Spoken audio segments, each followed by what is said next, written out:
أعوذ بالله من الشيطان الرجيم بسم الله الرحمن الرحيم Bismillahirrahmanirrahim. Assalamualaikum warahmatullahi wabarakatuh. Alhamdulillahirabbil alamin. Wa bihi nasta'in ala umuri dunya waddin wa ala alihi wa ashabihi ajma'in. Qala Allah ta'ala fil kitabil aziz, ya ayyuhalladzina amanu taqullaha haqqa tuqatih wa la tamutunna illa wa antum muslimun. Wa qala aidan ya ayyuhalladzina amanu taqullaha wa qulu qawlan sadida yuslih lakum a'malakum wa yaghfir lakum dhunubakum wa may yuti'illaha wa rasulahu faqad faza fawzan adzima. Amma ba'd. Saudaraku seiman, Bapak Ibu semua yang sama-sama mengharap ridha Allah tabaraka wa taala. Pertama-tama marilah kita panjatkan puji syukur kepada Allah tabaraka wa taala. Segala puji hanya milik Allah tabaraka wa ta'ala, dengan nikmat-nikmat yang Allah berikan kepada kita semuanya, dengan hidayah taufik yang Allah berikan kepada kita semua, sehingga pada kesempatan malam hari ini kita dipertemukan kembali di majelis yang sangat mulia, majelis Thalibul Ilmi, majelis di mana kita menggali dinul Islam, mendalami dinul Islam, yang dengan ilmu ini Allah tabaraka wa ta'ala mengabarkan lewat lisan Nabi kita Muhammad sallallahu alaihi wasallam, man salaka tariqan yaltamisu fihi ilman sahalallahu lahu bihi tariqan ilal jannah. Barang siapa yang meniti menempuh sebuah jalan yang mana ia gunakan untuk belajar menuntut ilmu syar'i, maka Allah tabaraka wa ta'ala dengan ilmu tersebut akan memudahkan jalan menuju surganya. Jadi ini merupakan kenikmatan yang sangat agung, kenikmatan yang sangat luar biasa dikala kita diberikan kemampuan untuk duduk bermajelis ta'lim. Kedua kalinya salawat serta salam dan lupa tercurah kepada Nabi kita Muhammad sallallahu alaihi wasallam, para keluarga beliau, para sahabatnya, dan para pengikutnya yang istiqomah hingga akhir zaman. Baik Bapak Ibu semuanya, bagaimana kabarnya malam hari ini? Alhamdulillah, sehat Pak ya? Terakhir kita sampai ya di tafsir surat Al-Fatihah, ayat yang keempat. Dikala Allah tabaraka wa ta'ala berfirman, ba'da a'udzu billahi minasyaitonir rajim, maliki yaumiddin. Ya, maliki yaumiddin. Ini kemarin kita sudah mencoba untuk belajar mempelajari kandungan apa yang ada di dalamnya. Sehingga ada 3 poin penting dikala kita membaca ayat ini di dalam sholat kita, yang kemudian kita ulang-ulang 1 hari 1 malam kurang lebih 17 kali. Maka kita harus paham apa yang kita baca. Ya, kemarin sampai di situ Pak ya. Baik. Sekarang ya Bapak Ibu semuanya, kita lanjutkan ya ayat selanjutnya, ya masih di tafsir surat Al-Fatihah ya. Ayat yang kelima. Iyyaka na'budu wa iyyaka nasta'in. Iyyaka, ya, kalau bahasa kita ya diartikan, diterjemahkan ke dalam bahasa Indonesia artinya hanya kepada Engkau, na'budu, kami beribadah ya. Dan hanya kepada Engkau kami meminta pertolongan. Maka Bapak Ibu semuanya ya, di dalam Quran surat Al-Fatihah ini, inti dari ayat-ayatnya adalah ayat yang nomor 5 ya. Jadi dalam Quran surat Al-Fatihah intinya ada di mana? Di ayat yang kelima. Inti. Nah, kemudian Al-Fatihah ini merupakan kemarin ya sesuai dengan namanya dia adalah Ummul Kitab, Ummul Quran ya, induknya Al-Quran. Semua kandungan Al-Quran ada dalam Quran surah Al-Fatihah ini. Sehingga begitu pentingnya ya, begitu pentingnya ayat yang nomor 5 ini. Yang kemudian kita pun tahu bahwasanya Al-Quran itu adalah intinya semua kitab yang Allah turunkan. Penyempurna kitab-kitab terdahulu. Penyempurna agama terdahulu. Yaitu agama Islam. Sehingga kita bisa ngomong apa? Ayat nomor 5 ini ya intinya inti. Paling inti. Al-Quran ya merupakan inti dari semua kitab yang Allah turunkan.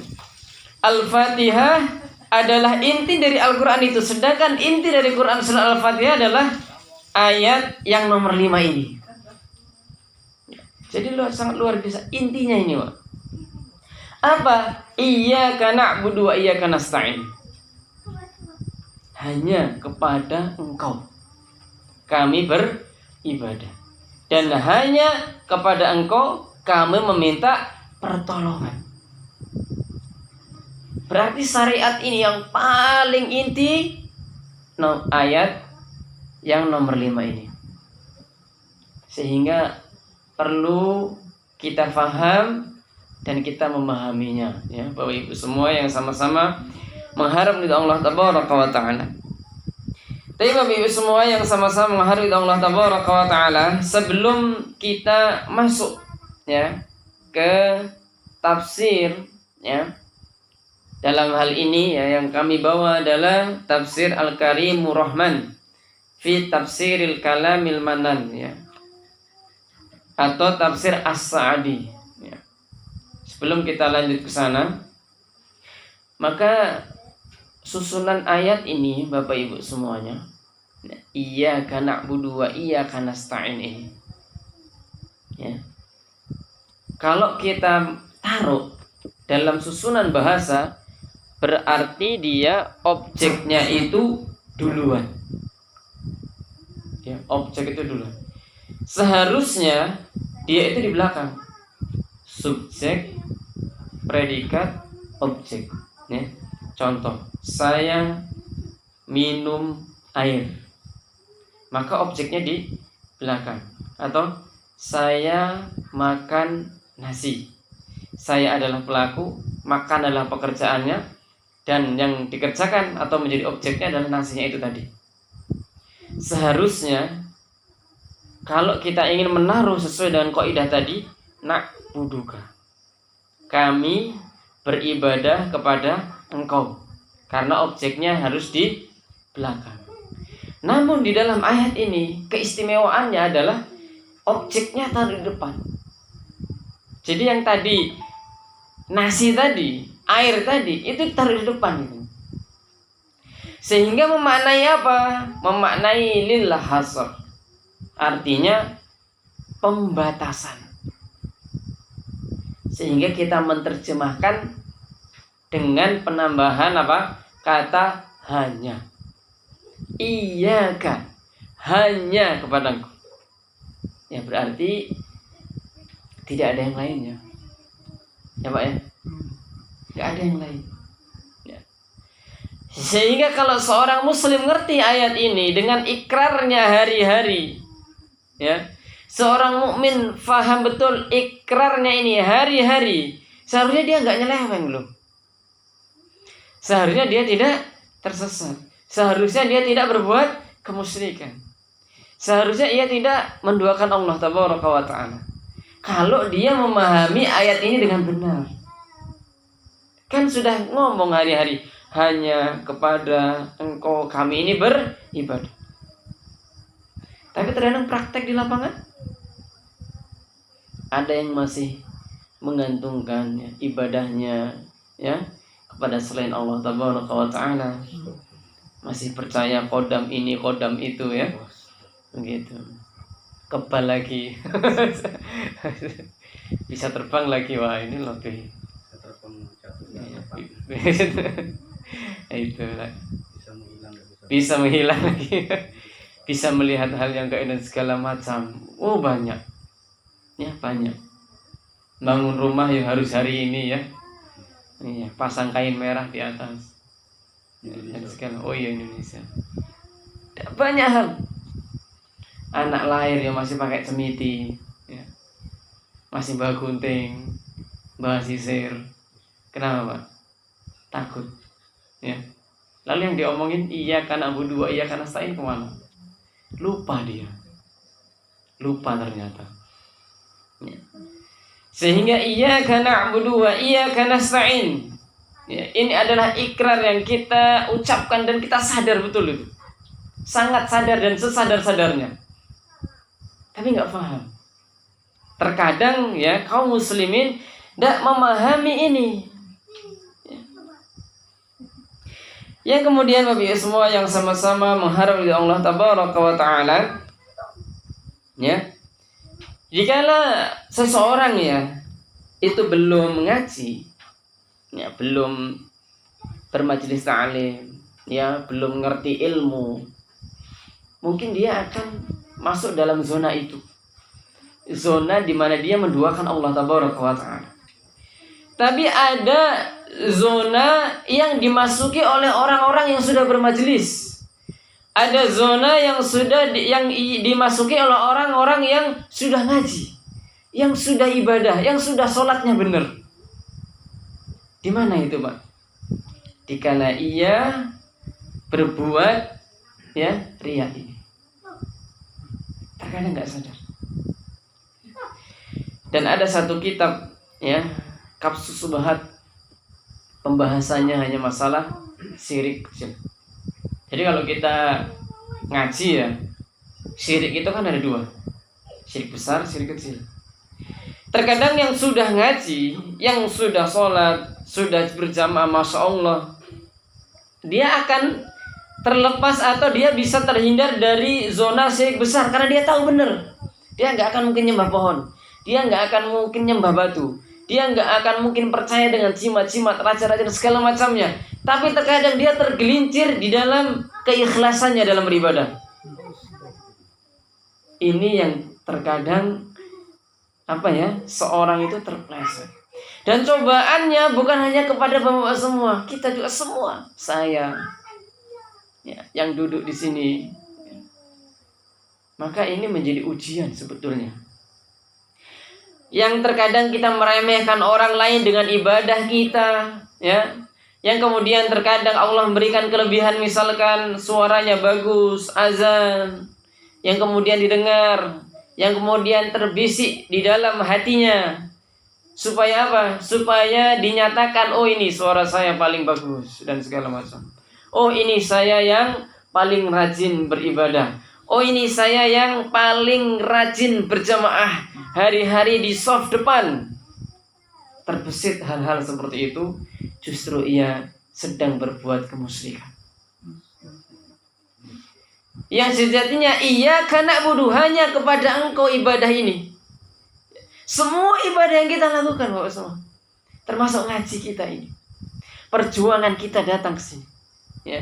Sehingga kita harus selalu menjaga hati, banyak-banyak beristighfar kepada Allah Tabaraka wa Ta'ala. Supaya apa? Supaya tidak tergelincir.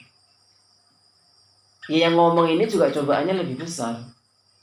Bisa jadi terbesit, oh ini Ustadz, Masya Allah. Terkadang kita berusaha semaksimal mungkin supaya dilihat apa? Oh Masya Allah tuh penyampainya Ustadz Fulan bagus, ya kan? Oh cara penyampaiannya bagus dan segala macam. Oh kelihatan orang berilmu dan segala macam. Dikala ia tidak menjaga niatnya ini. Jadi semuanya itu diuji. Yang sudah ibadah, yang sudah rajin datang ke masjid juga ada ujiannya, dan yang belum ngaji juga ada ujiannya. Nah, sehingga semuanya harus saling menjaga. Syirik kecil aja kok Ustaz. Loh, syirik kecil itu dosa besar loh. Betul nggak Pak? Betul. Betul ya? Syirik kecil dosa Dosa besar. Syirik itu dosa besar. Meskipun syirik kecil, tapi dia merupakan dosa besar. Dosa besar. Jangan sampai justru yang sudah sholat berjamaah, sering datang ke masjid, yang kemudian ia haus akan pujian tadi, terbesit di dalam dirinya supaya ia dipuji oleh masyarakat lingkungan sekitarnya. Oh, orang soleh, orang paling rajin, Masya Allah, orang yang paling taat segala macam. Dalam hatinya terbetik untuk supaya dikatakan seperti itu. Kemudian ada tetangganya yang tidak sholat. Maka kalau ditimbang-timbang, ya, dia mengerjakan sholat benar, tapi dia sedang tergelincir di dalam kesyirikan. Ya. Sedangkan yang tidak sholat, dia dosa juga, semua dosa. Nah, maka harus saling menjaga. Apa yang perlu dijaga? Yaitu adalah hati kita, keikhlasan kita, yang kemudian kita selalu diingatkan dalam Quran surat Al-Fatihah, iyyaka na'budu, hanya kepada Engkau. Artinya ibadah semua ini ya untuk Allah Tabaraka wa Ta'ala, bukan untuk yang lain. Mau ada orang, nggak ada orangnya, nggak urusan. Ya. Mau dipuji, nggak dipuji, nggak ada urusan. Biasanya cobaannya kalau sumbangan pembangunan paling besar, ini dulu masjid saya yang nyumbang, kan begitu. Terkadang ini perjuangan saya, ya. Ini saya ketua pembangunannya. Wah, sudah mulai ini, ujiannya mulai nampak. Makanya innamal a'mal fil khawatim. Ya. Ibu semua ya. Sesungguhnya amal itu tergantung akhirnya. Jadi amal yang kita kerjakan tergantung akhirnya. Ini contohnya apa, Pak? Misalkan begini ya, ini ilustrasi yang sangat mudah. Saya ingin mewakafkan sebuah tanah. Misalkan namanya wakaf pertama ya kolam, ya kan? Mungkin beberapa kali kasus di lapangan tanah diwakafkan itu malah biasanya terpencil, ya. Secara nominal itu belum begitu mahal, nggak di pinggir kota atau di tengah-tengah kota, pinggir jalan besar, ya, yang angkanya mungkin sudah Masya Allah, enggak di ujung sana. Bahkan terkadang orang wakaf di sana diwakafkan supaya dibangun pondok, supaya menjadi komplek, kemudian ada orang tinggal, dia menjual kanan kirinya supaya laku. Jadi kayak ini menjadi umpan. Tapi kita kasusnya bukan itu. Kasusnya adalah tanah yang diwakafkan. Misalkan saya tadi wakaf tanah, kemudian berjalan 1, 2 tahun, 3 tahun, 4 tahun berjalan. Qadarullah, Allah takdirkan tanah yang saya wakafkan dikelola dengan baik, akhirnya menjadi bangunan yang sangat luar biasa, megah. Misalkan menjadi masjid yang sangat besar, ada TPQ-nya, ada madrasahnya dan segala macam, ya. Taklimnya pokoknya makmur. Berjalan sudah 10 tahun. Lalu saya ngomong, tuh, itu saya yang wakaf. Itu saya yang wakaf. Terbetik di dalam dirinya, di dalam hatinya, ingin dikenang oleh orang dan ingin ditunjukkan kepada orang, itu amal saya. Itu yang di sana. Maka sejatinya amal itu tergantung akhirnya, Bapak Ibu. Sehingga perjuangan kita berat. Ya. Ikhlas dulu ikhlas. Begitu sudah dibangun bagus, setan mulai masuk. Itulah kebanyakan. Sehingga apa yang harus kita lakukan? Kita jaga niat itu. Sehingga iyyaka na'budu wa iyyaka nasta'in. Sehingga kita harus jaga lisan ini, hati-hati lisan ini, jangan sampai terbesit kemudian lisan ini ngomong, itu kalau bukan karena saya, waduh, sudah repot ini, Pak. Kalau bukan karena saya itu bangunan nggak begitu, ya. Masjid itu nggak begitu. Kalau bukan karena saya ketua panitianya nggak begitu. Sejatinya amalnya sedang diuji. Jadi yang kita selalu diingatkan, iyyaka na'budu wa iyyaka nasta'in. Semua apa yang kita lakukan yang bentuknya semua ibadah itu hanya untuk Allah Tabaraka wa Ta'ala. Hanya kepada Engkau, sudah nggak ada yang lain lagi. Wa iyyaka nasta'in, ya. Nanti insyaallah kita lanjutkan. Tapi Bapak Ibu semua yang sama-sama harap Allah Tabaraka wa Ta'ala, Ya, saya bacakan ya tafsir ya dalam Quran tafsir Al-Karimur Rahman ini. Dan sebelum kita membaca ya dari ulama kita, guru kita, ya kita berdoa kepada Allah Tabaraka wa Ta'ala, Allahumma ighfir lana wa li walidayna wa li masyayikhina wa li ustadzina wa li jamil muslimina wal muslimat. Wa qala mu'alif wa qawluhu iyyaka na'budu wa iyyaka nasta'in. Maksudnya adalah nakhussuka wahdaka bil ibadah wal isti'anah. Maksud dari ayat ini beliau menjelaskan bahwasanya kita atau kami mengkhususkan hanya kepada Allah Tabaraka wa Ta'ala saja, ya, wahdah bil ibadah, yaitu dengan ibadah dan meminta pertolongan. Jadi kita benar-benar mengkhususkan hanya Allah semata, hanya Allah yang esa dalam beribadah dan minta pertolongan. Li'anna taqdimal ma'mul yufidul hasr, ya. Kenapa demikian? Karena tadi yang sudah saya jelaskan, mendahulukan maf'ul tadi, ya. Maka dia memberikan manfaat, ya, atau mempunyai fungsi untuk apa? Al-hasr, artinya pembatasan. Kalau sudah hanya berarti dia saja. Kan gitu, Pak, ya? Hanya. Sudah enggak ada yang lain, mau hanya kok. Sudah selesai. Nah, wa huwa isbatul hukmi lil madhkur. Ya, dan ia ya penetapan hukum dengan apa yang disebutkan. Ya, artinya jika sudah ada al-hasr tadi, pembatasan hanya kepada Allah Tabaraka wa Ta'ala saja kita beribadah, dan hanya kepada Allah Tabaraka wa Ta'ala saja kita minta pertolongan. Sehingga seorang mukmin yang sudah ngaji sudah nggak ada ceritanya minta tolong sama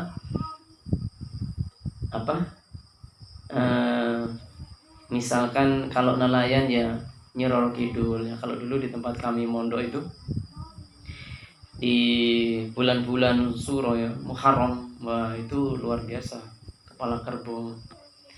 Kemudian dengan tuan tanah setempat misalkan, bukan tuan dusun, ya, artinya dia menganggap di situ ada roh-roh dan segala macamnya dan lain sebagainya. Mau panen padi ya taruh-taruh pinang sirih di pojokan, ya. Tidak demikian. Kenapa? Karena kita sudah minta tolongnya kepada Allah Tabaraka wa Ta'ala, sudah nggak boleh yang lain. Dan inilah yang dimau Bapak Ibu semuanya. Yang dimau dari ayat iyyaka na'budu wa iyyaka nasta'in ini, yang hari-hari kita baca. Suka nggak suka, mau nggak maunya begitu ayat ini gitu. Sekarang tergantung kita, ya, tergantung kita. Sejatinya bukan agama ini yang keras, tetapi terkadang hatinya seseorang itulah yang keras, yang ia tidak mau menerima. Lalu maunya gitu ayatnya, dia nggak mau, dipaksa, paksa nyari dalil yang cocok dengan hatinya. Padahal sejatinya tidak demikian. Dan hal ini sebagaimana engkau mengatakan faka'annahu yakul na'buduka wala na'budu ghairuk. Jadi sama halnya kami beribadah kepada engkau dan tidaklah kami beribadah kecuali kepada engkau. Wa nasta'inu bika wala nasta'inu bi ghairika. Nah ini, dan kami yang minta tolongnya kepada engkau, ya, dan kami tidak meminta tolong, ya, biwairika, selain dari engkau. Ini makna dari iyyaka na'budu wa iyyaka nasta'in. Yang kemudian beliau menjelaskan wa qaddama al-ibadah 'alal isti'anah min babi taqdimil 'am 'alal khas. Yang kemudian dalam ayat ini, ya, mendahulukan ibadah dan isti'anah terhadap pertolongan, ya, isti'anah itu dari bab mendahulukan yang umum terhadap yang khusus. Wahtimaman bitaqdimi haqqihi ta'ala ala haqqi abdihi. Yang kemudian ini bahwasanya ihtimam, ya, memberikan perhatian khusus dikala mendahulukan haknya Allah Tabaraka wa Ta'ala daripada haknya makhluk. Jadi dikala ayat ini mengatakan iyyaka na'budu, ya, beribadah itu, ya, seorang hamba beribadah kepada Allah itu adalah menjadi kewajiban seorang hamba dan haknya Allah tabaraka wa ta'ala. Sehingga dikala ada dua permasalahan, yang satu adalah haknya Allah dan yang satu adalah haknya makhluk, maka kita harus mendahulukan haknya Allah tabaraka wa ta'ala. Contohnya apa, Pak? Misal kita asik kerja nih, biasanya sholat asar yang susah ya, pas mulai suasana enak ya kan, dingin, lagi asik-asik kerja. Kalau zuhur panas, banyak istirahat, 11:30 sudah mulai istirahat. Kalau asar cobaan biasanya nanggung lah, nanti aja lah, jam 5 kan masih bisa, matahari masih ada kan, begitu. Padahal Bapak Ibu semuanya, kalau sudah berbenturan antara haknya Allah dengan haknya seorang hamba, mencari nafkah itu, menjemput rezeki itu adalah haknya seorang hamba, yang kemudian di tengah-tengah itu ada haknya Allah adalah beribadah kepadanya, sholat asar tadi itu, maka harus dikedepankan sholatnya. Dan inilah yang dimau dikala kita beribadah, iyyaka na'budu wa iyyaka nasta'in. Ya.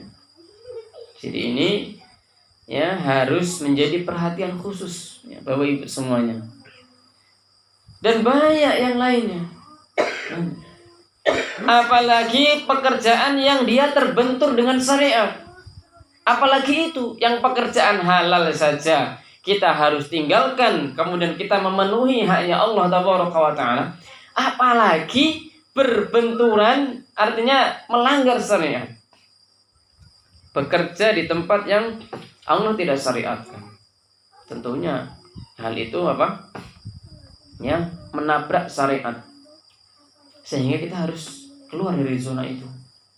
Yang berdagang juga demikian. Jangan kita menabrak semua aturan-aturan, rambu-rambu yang telah ditentukan oleh syariat ini.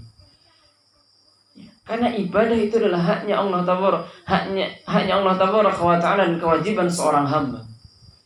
Kewajiban seorang hamba. Sehingga beliau menjelaskan bahwasanya ayat ini mengajarkan kepada kita untuk mendahulukan haknya Allah tabaraka wa ta'ala. Ya. Kemudian ya kita lanjutkan, wal ibadatu, dan ibadah. Apa itu ibadah? Ya, tadi kita ngobrolin ibadah, lalu beliau menjelaskan apa ibadah itu. Ismun jami'un likulli ma yuhibbullahu wa yardahu minal a'mali wal aqwali adh-dhahirah wal batinah.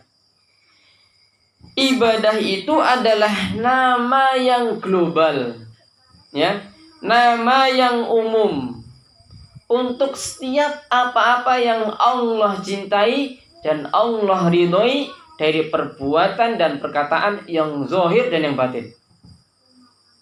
Itu adalah ibadah. Jadi Bapak Ibu semuanya, ibadah itu mindset kita jangan hanya seputar di dalam masjid saja. Sholat ibadah betul, ya. Kemudian di luar sana bukan ibadah, tidak. Semua apa-apa yang Allah cintai, yang Allah ridhoi dari perkataan, perbuatan yang zahir dan yang batin adalah ibadah. Sehingga ibadah ini hanya untuk Allah tabaraka wa ta'ala. Baiknya kita kepada tetangga, karena memang Allah yang perintahkan. Memaafkan saudara muslim karena Allah yang perintahkan. Tetangga kita bikin salah karena Allah yang perintah, ya. Anak bikin salah kita maafkan, Allah yang perintah. Tetangga usil, ya, Allah perintahkan untuk memaafkan. Sehingga apa yang ia kerjakan, ya, itu karena Allah tabaraka wa ta'ala. Dan itu adalah sebuah ibadah, ya. Memaafkan itu ibadah yang sangat agung Bapak Ibu semua, yang terkadang kita tidak begitu memahami bahwa itu adalah sebuah ibadah.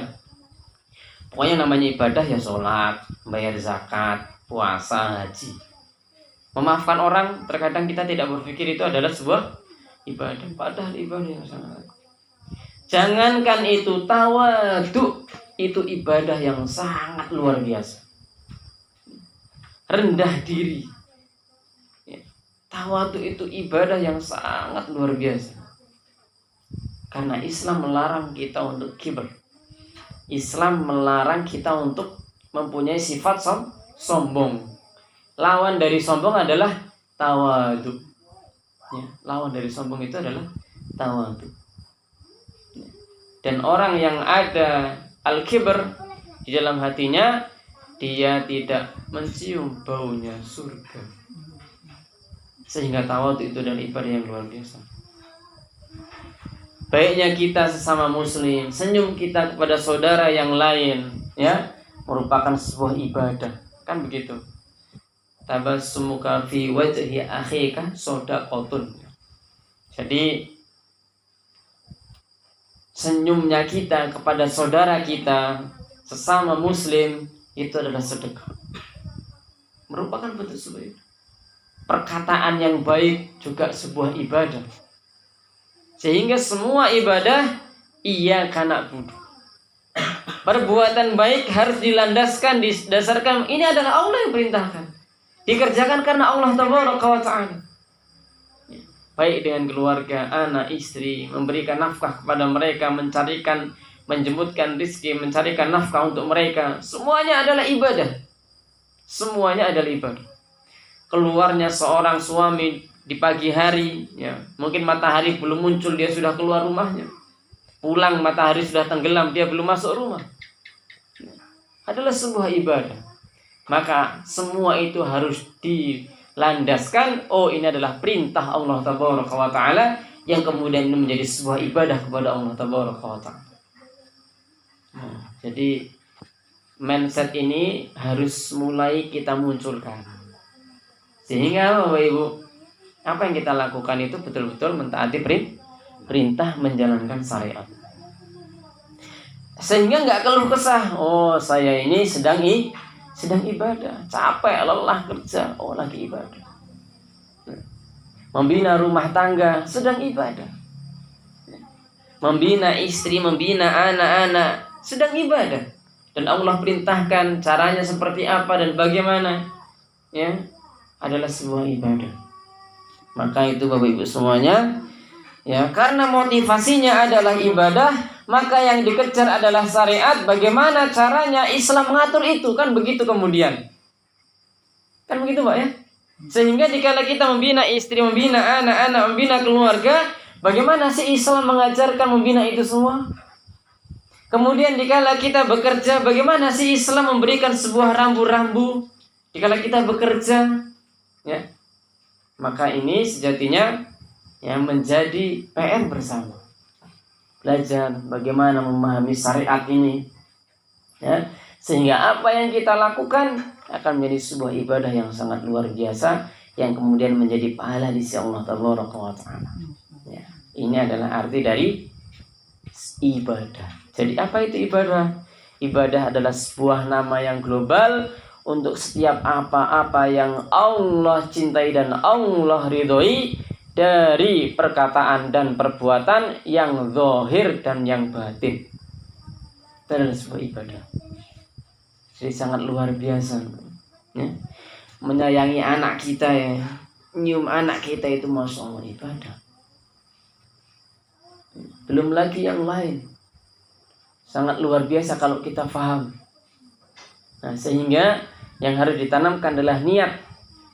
Tentunya Allah perintahkan saya harus bekerja, menjemput rizki, menafkahi keluarga. Ini menjadi ibadah. Sehingga debu-debu yang menempel mudah-mudahan menjadi pahala dan mengurungkan dosa-dosa. Ini sangat luar biasa. Berdoa kepada Allah tabaraka wa ta'ala, ya, semoga dimudahkan dan segala macamnya. Apalagi berdoa, Pak, ya. Berdoa itu ibadah. Berdoa itu sebuah ibadah. Jadi jangan dilupakan, ya Bapak Ibu semuanya. Ya, berdoa itu adalah sebuah ibadah. Ya, doa itu adalah ibadah. Malah Allah itu akan marah kepada hambanya yang tidak pernah berdoa. Dan Allah itu senang kepada hambanya yang dia berdoa. Sampai-sampai dalam sebuah dikatakan Allah itu malu dikala kedua tangan seorang hamba diangkat ke langit yang kemudian kembali dalam keadaan sifar, dalam keadaan kosong. Allah itu malu. Dan ini salah satu adab ataupun sunnah berdoa adalah mengangkat tangan. Nah, kenapa? Karena hadisnya dikala seorang hamba mengangkat kedua tangannya kemudian kembali dalam keadaan kosong, Allah itu malu dengan keagungannya yang sangat luar biasa. Tapi kok kayaknya jarang ya melihat sebagian ustadz habis sholat nggak berdoa gitu kan. Habis berzikir selesai langsung apa? Langsung sholat sunnah. Pernah dapati Pak ya gitu ya sebagian. Maka bagi ibu semuanya ya, ibadah tidak dikatakan ibadah kalau tidak mengikuti petunjuk Nabi kita Muhammad sallallahu alaihi wasallam. Ya, nanti kita akan bahas di paragraf berikutnya. Sehingga berdoa tadi ya, sedikit menyinggung tentang masalah berdoa. Berdoa tadi ada waktu-waktunya. Waktu-waktu mustajab kapan itu dilakukan dan dikerjakan. Ya. Dan ada sangat luar biasa. Waktunya sudah ditentukan di antara 2 iqamah, dikala safar, ya. Sepertiga malam, waktu-waktu mustajab. Dan coba Bapak Ibu cari dalil, ya ini cari dalil, mohon maaf ya sedikit. Cari dalil ataupun anjuran berdoa setelah sholat wajib.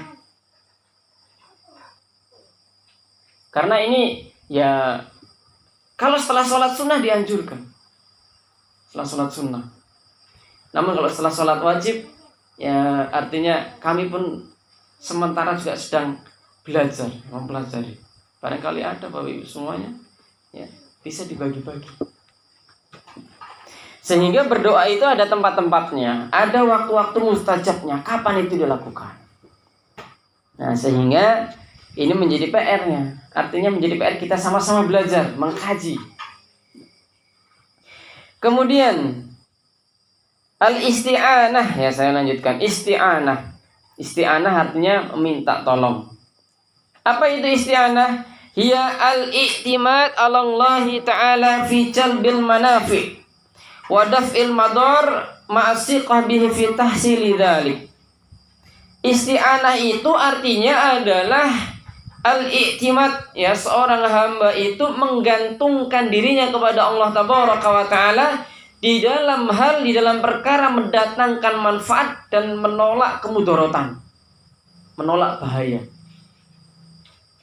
Yang bersamaan dengan itu ya, dengan bersikukuh ya sikoh dalam menghasilkan, dalam mendapatkan kebermanfaatan ini atau menolak balak-balik. Nah, jadi saya ulangi ya Bapak Ibu semuanya. Isti'anah itu artinya adalah seorang hamba menggantungkan dirinya kepada Allah Tabaraka wa Ta'ala.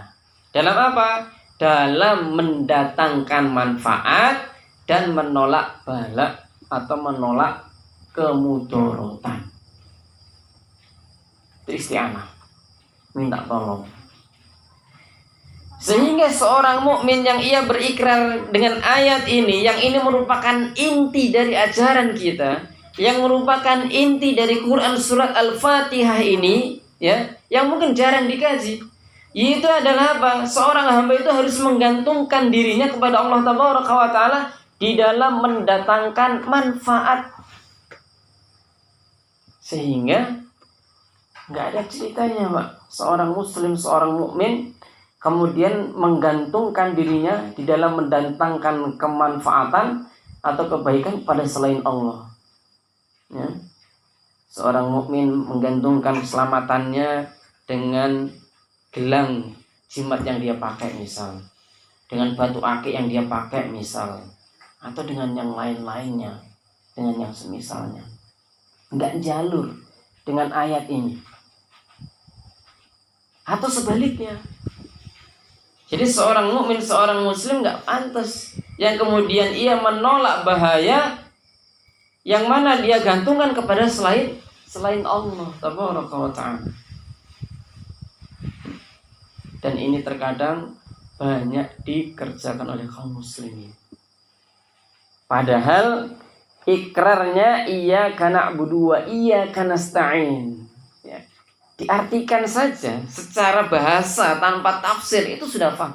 Hanya kepada engkau kami ini beribadah, dan hanya kepada engkau kami ini minta pertolongan. Apa maksud dari minta pertolongan? Menyandarkan diri seorang hamba kepada Allah dalam mendatangkan manfaat dan menolak bala. Sehingga seorang mukmin nggak ada cerita jualan kemudian pasang ayat 1000 dinar, kan? Ayat 1000 dinar ya, dinar dirham gitu. 1000 dinar, masya Allah ya. Kalau satu dinar itu seharga 1 ekor kambing ya, kalau sekarang 1 ekor kambing jantan harganya 3 juta, masya Allah itu. Ayat 1000 berapa itu? 3 juta kali 1000 kan begitu. 1000 dinar kan pajang ya. Untuk apa? Mendatangkan apa? Mendatangkan manfaat supaya kiosnya ramai dan segala macamnya ya. Maka Bapak Ibu ya, ini mungkin waduh, masa begitu sih ya, memang seperti ini maunya. Dan kami menyampaikan, waduh, kayaknya ini Ustaz agak kenceng ini ngajinya, besok nggak datang. Enggak jemaah, Allah harus disampaikan, kebenaran harus disampaikan ya, supaya yang memang betul-betul putih-putih, hitam-hitam, artinya yang benar-benar bertobat, yang benar-benar mau berubah, yang benar-benar ingin membersihkan dirinya, yang benar-benar ingin berdiri di jalur keselamatan, dia akan bersikukuh teguh di situ ya. Sehingga kalau memang yang enggak ya goyang, pastinya goyang dikala ngaji Quran surat Al-Fatihah. Namun ini keselamatan Bapak Ibu semuanya ya, keselamatan. Kita jadi ngerti, oh iya maksud ayat itu begitu ya, nggak bisa nolak sebetulnya. Tapi kan kalau sudah tapi kan ini loh, sudah kadang susah. Tapi kan ini, tapi kan itu, ini sudah repot. Nah selanjutnya Bapak Ibu, supaya menghemat waktu nih, sudah jam 8. Wal qiyamu bi ibadatillahi wal isti'anah bihi huwa al wasilah li sa'adah al abdiyah. Dan mendirikan, menegakkan ibadah hanya kepada Allah tabaraka wa taala dan minta pertolongan hanya kepada Allah tabaraka wa taala merupakan wasilah, merupakan sebuah jalan untuk mendapatkan kebahagiaan, as-sa'adah ya. Ini adalah jalannya. Jadi saya ulangi ya.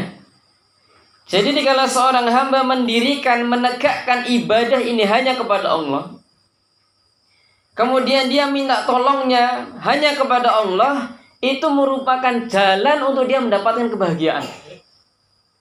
Al-wasilah ya, al-abdiyah. Wan najah min jami'i surur, yang kemudian dia akan selamat dari semua keburukan. Bayangkan Bapak. Dan inilah akidah para sahabat dahulu. Sangat luar biasa mereka. Ya. Begitu cobaan, rintangan yang mereka hadapi, sampai berhijrah meninggalkan kampung halaman. Bagaimana kita sering lihat kisahnya Bilal bin Rabah dikala ditaruh di pasir, ditindis batu. Karena imannya kokoh, dia pertahankan. Karena dia ngerti itu adalah jalan menuju kebahagiaan dan keselamatan, yang ia akan apa? Terbebas dari semua keburukan. Dan dikala mencari jalan selain ini, maka dia tidak akan mendapatkan kebahagiaan. Dan ini selaras, senada ya dengan ayat yang lain. Dikala Allah tabaraka wa taala berfirman, man amila sholihan min dzakarin aw unsa wa huwa mu'min falanuhyiyannahu hayatan thayyibah, kan begitu. Barang siapa yang beramal soleh, baik laki-laki mau ataupun perempuan, dan dia beriman, amal soleh dan dia beriman, maka Allah Tabaraka wa Ta'ala akan memberikan kehidupan yang baik. Dia akan mendapatkan kebahagiaan. Fala sabil ila najah illa bil qiyami bihima. Dan tidak ada jalan. Ini bukan saya ngomongnya. Beliau ini Masya Allah ulama besar. Dan tidak ada jalan kesuksesan. Tidak ada jalan yang menuju kebahagiaan kecuali dengan mendirikan keduanya. Jadi seorang hamba nggak akan dapat kebahagiaan, seorang hamba nggak akan mendapatkan kesuksesan, seorang hamba tidak akan mendapatkan keberhasilan kalau dua jalan ini tidak dilalui. Apa yang pertama? Beribadah hanya kepada Allah dan minta tolong hanya kepada Allah. Insya Allah Pak, bahagia kita. Jangan takut. Jangan takut. Waduh Ustaz, ini kalau mau panen nanti nggak taruh pinang sirih di pojokan sawah, gagal panen ya, dan segala macamnya. Tidak. Justru itu adalah menuju ke keselamatan dan kesuksesan. Dan yang lain-lainnya. Anak baru lahir seperti itu lagi. Kalungkan, diikat-ikat. Kemudian dikala itu ditinggalkan, aduh Ustaz, nanti kalau saya nggak seperti itu, anak saya, ya, nanti nggak dapat keselamatan loh. Yang memberikan keselamatan Allah dan Allah memberikan jalan. Allah ngasih tahu. Minta tolong hanya kepada Allah Tabaraka wa Ta'ala. Dan ini berat ya Bapak Ibu semuanya ya. Berat praktek di dalam kemasyarakatan, sangat berat. Namun yang berat itu insya Allah buahnya manis. Kebahagiaan, keselamatan yang Allah janjikan, bukan makhluk ya. Apalagi musim nyalek ini ya. Gitu. Ini janjinya Allah ini. Janjinya Allah akan mendapatkan keselamatan.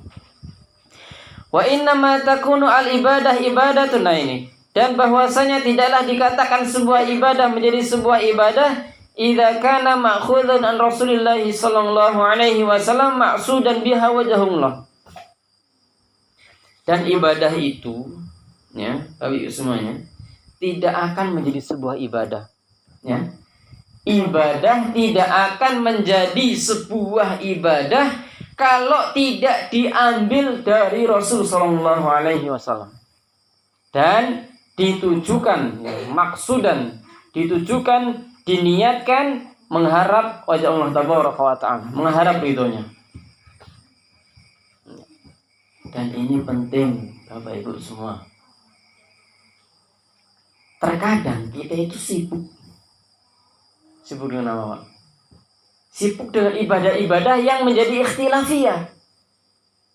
Padahal ini diperbincangkan banyak ulama. Tapi kita malah sibuk dengan yang itu. Yang pokok kita tinggalkan. Ya. Orang sibuk dengan yang furu'iyah. Yang usulnya malah ditinggalkan. Wah, repot. Sibuk ya, debat kanan kiri masalah apa? Furu'iyah, masalah ikhtilafiyah. Lah, yang usulnya ditinggal. Yang pokok malah tidak dikerjakan. Nah, maka Bapak Ibu semuanya menjadi kaidah dasar dalam beribadah. Ibadah itu dikatakan ibadah kalau itu diambil dari Nabi kita Muhammad SAW. Ya, ini penting.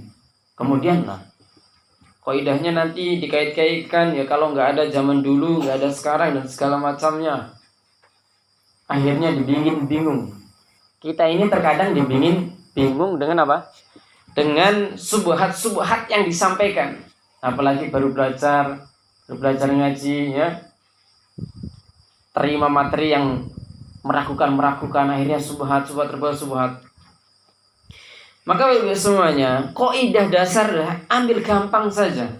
Ambil gampang. Apa?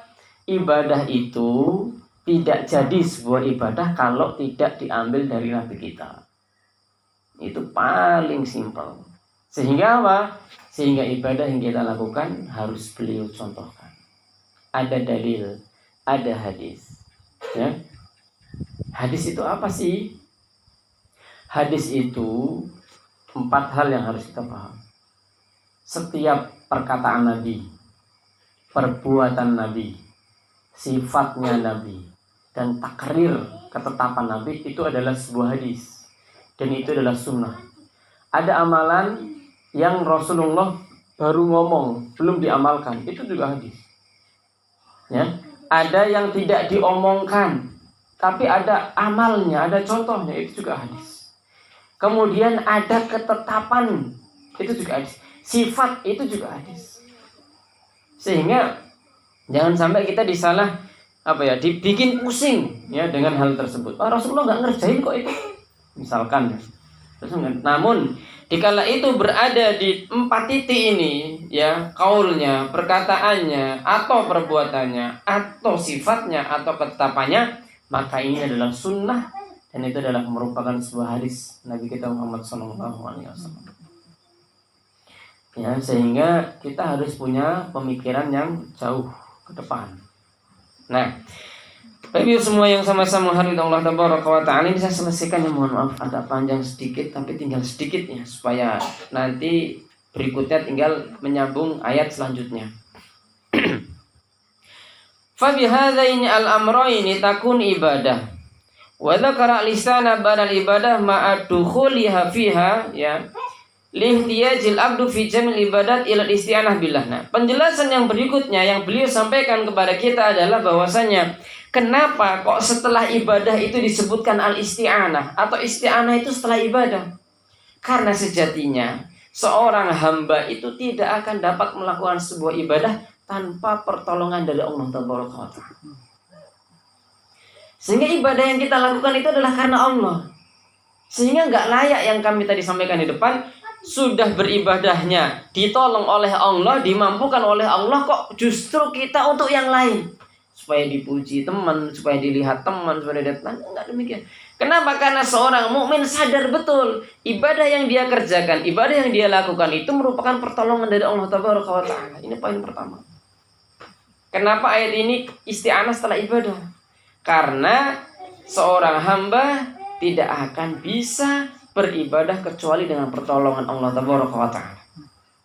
Maka Bapak Ibu jangan heran, toa sudah nempel telinga, belum juga datang ke masjid. Kenapa?